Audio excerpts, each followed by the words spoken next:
No versículo 9, vamos ler, vamos dar prosseguimento ao nosso estudo aqui. Diz assim: Ora, o aparecimento do iníquo é segundo a eficácia de Satanás, com todo o poder e sinais e prodígios da mentira, e com todo o engano de injustiça aos que perecem, porque não acolheram o amor da verdade para serem salvos. É por esse motivo, pois, que Deus lhe manda a operação do erro, para darem crédito à mentira, a fim de serem julgados todos quantos não deram crédito à verdade, antes, pelo contrário, deleitaram-se com a injustiça. É interessante a gente parar para pensar quando no versículo 11 diz: é por esse motivo, pois, que Deus lhe manda a operação de erro, para dar crédito à mentira. É interessante nós pensarmos que essa operação de erro, ela é descrita aqui para quem? Para aqueles que não creram, para aqueles que deram valor às mentiras e não à verdade de Cristo. Então a ideia é que essa operação do erro está muito ligada com essas pessoas que não creram no Senhor, que não creram nas palavras de Paulo, não creram nas verdades de Paulo. É para essas que Deus envia a operação do erro, para que eles permanecessem nesse erro, permanecessem nessa mentira.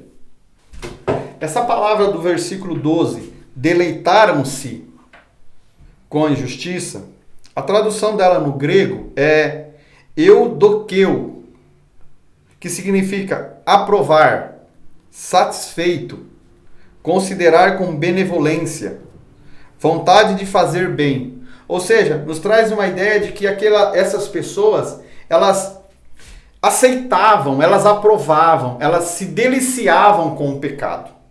Elas desejavam viver no pecado, ok? E era para essas pessoas que Deus tinha enviado a operação do erro. Veja que a operação do erro aqui, ela vem depois da posição dessas pessoas. Depois dessa atitude delas com relação ao pecado. No versículo 13 em diante, nós vamos ver Paulo fazendo uma nova ação de graças, né, pela igreja de Tessalônica. E algo interessante nós encontramos no versículo 15, que diz: Assim, pois, irmãos, permanecei firmes e guardai as tradições que vos foram ensinadas, seja por palavras, seja por epístolas nossa. Paulo está dizendo para eles, guardem a tradição, guardem aquilo que nós já ensinamos para vocês, aquilo que por algum tempo nós passamos no meio de vocês e falamos. Guarde essas tradições, guarde essas verdades, aquilo que nós falamos com palavra, aquilo que nós escrevemos por epístolas. Não dê crédito ao que tem chegado para vocês, não dê crédito ao que vocês têm ouvido agora. Algo muito interessante e aplicável para as nossas vidas é o quanto nós precisamos estar atentos às tradições que nós temos através da palavra, aos ensinamentos da Bíblia, e cuidar com o que tem surgido agora nesses tempos. As várias epístolas que têm surgido nesses tempos, as várias palavras proféticas que têm existido nesse tempo, tentando tomar o lugar daquilo que já foi escrito, daquilo que já foi proposto por Deus na Bíblia. Então nós temos que tomar muito cuidado com esse tipo de coisa. No capítulo 3, nós vamos ver Paulo pedindo para a igreja para que continuasse orando por ele. Nós vemos aqui uma atitude de humildade de Paulo, o grande Paulo, humilde o bastante, para reconhecer que precisava da intercessão, que precisava da oração da igreja de Tessalônica, para que eles continuassem naquele processo de levar o evangelho, de expandir o evangelho, né, a todos. E Paulo ele vai ser humilde o bastante para pedir a oração da igreja de Tessalônica contra todo aquele ambiente de perseguição, contra todo aquele ambiente de luta que eles viviam. No versículo 3 vai dizer assim: Todavia o Senhor é fiel, ele vos confirmará e guardará do maligno.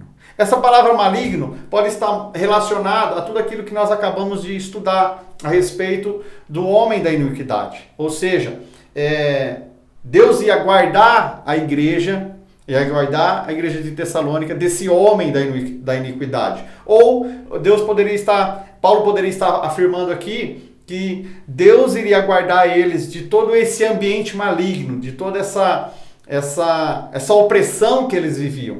Não necessariamente essa palavra maligno, embora nas nossas Bíblias muitas delas aparecem com letra maiúscula, nós precisamos lembrar que no original não existia essas escritas em letra maiúscula. Isso aqui talvez seria mais uma interpretação do autor, mas essa ideia de maligno aqui não necessariamente está relacionada a uma pessoa, algo físico. Poderia também estar ligado a essa ideia maligna, ou esse conceito maligno, esse principado, essa hoste, algo nesse sentido. No versículo 6 em diante, nós vamos perceber que existe aí uma falta de compreensão da igreja, né, com relação à própria vinda de Cristo, onde parece que algumas pessoas deixam de trabalhar, começam a ser pesados para algumas pessoas, né, ao ponto de ficarem preocupados só com a segunda volta de Cristo. Como já dito, bom, se Jesus já vai voltar, por que eu preciso trabalhar? Né? Então, o que parece que está tendo esse acontecimento, e Paulo, ele vai usar do próprio testemunho dele, onde ele vai dizer: vocês se lembram de quando eu estive no meio de vós? Eu trabalhei, eu estive envolvido com os afazeres, eu não fiquei sentado esperando Jesus voltar, eu sou o próprio testemunho, vocês precisam olhar para mim. É algo que nós precisamos aplicar para as nossas vidas. O quão é importante o nosso testemunho, o quanto é importante o nosso empenho para que nós possamos ser referência para o próximo. Para que nós não venhamos dar motivo para que os outros possam usar do nosso testemunho para argumentar as suas posições, as suas atitudes. Então, o meu testemunho, as minhas atitudes, elas falam muito com relação a quem eu sou, ao que eu creio. Porque Paulo ele não só pregava, tanto é que a gente vai ver isso em 1 Tessalonicenses. Paulo ele vai falar muito a respeito disso. Ele não só ensinava, mas ele vivia. E aqui Paulo ele volta a falar: eu vivi, eu trabalhei, até mesmo porque eu não queria ser pesado no meio de vós. E é dessa forma que vocês precisam agir. Vocês não têm motivos para vocês não trabalharem, para vocês ficarem parados, esperando. Vocês precisam trabalhar até que Jesus volte. No versículo 14 vai dizer: caso alguém não preste obediência à nossa palavra, dada por essa epístola, notai-o, nem vos associeis com ele, para que fique envergonhado. Essa palavra notai-o traz uma ideia de um sinal de desaprovação, né? Os romanos, eles costumavam marcar literalmente os cristãos que praticavam anarquias. Eles eram marcados, ou seja, para que as pessoas vissem aquele cristão ou vissem aquela pessoa e soubesse que aquela pessoa é uma pessoa que gosta da anarquia, que gosta de ir contra os ideais, gostava de ir contra os ideais romanos.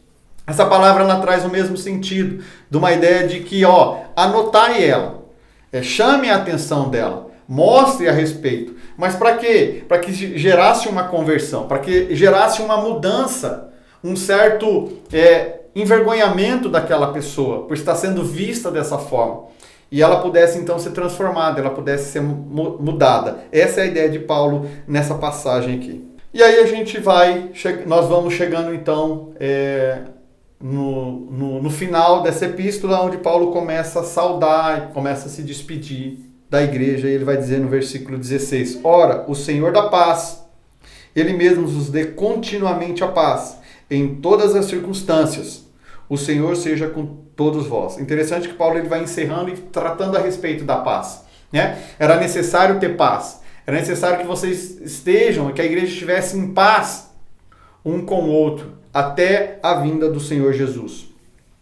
E aí Paulo encerra falando que a saudação era do seu próprio punho. Alguns acreditam que o que Paulo está querendo mostrar aqui é que não era ele que escrevia as cartas, mas ele assinava com um sinal de autoridade, com um sinal de aprovação.